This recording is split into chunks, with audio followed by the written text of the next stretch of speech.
Furniture works, wooden works చేయిస్తున్నారా? అయితే ఇది వినండి మీకోసమే. అయితే మీరు పెస్ట్ కంట్రోల్ వారిని కాంటాక్ట్ అవ్వాల్సిందే. ఇంకా పాయింట్ కి వస్తే బేసిక్ గా చెదలు అనేవి కింద భూమి నుంచి పుడతాయి.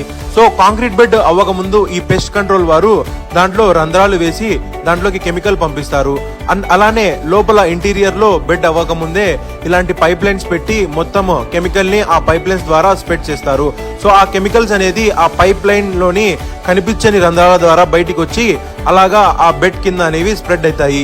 దీనివల్ల మనము మాక్సిమం చెదలు అనేది నివారణ చేయొచ్చు. మొత్తం ఇంటికి పైప్ లైన్ చేసి ఇంటి బయట అయితే కెమికల్ రీఫిల్లింగ్ చేసుకోవడానికి ఒక పాయింట్ కూడా పెడతారు.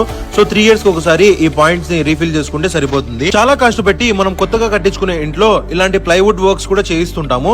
సో ఈ ప్లైవుడ్స్ కి కూడా చెదలు పట్టే అవకాశం ఉంటుంది కాబట్టి దీనికి కూడా స్ప్రే చేసి చెదల నివారణ చేస్తారు. మనము నార్మల్ గా ఉండే ఇళ్లలో చెదలు పట్టే 5 years వారంటీతో వీళ్ళు చెదల నివారణ చేసి ఇస్తారు. దంతల్ కి చెదలు పట్టే 3 years వారంటీతో చెదల నివారణ అనేది చేసి ఇస్తున్నారు.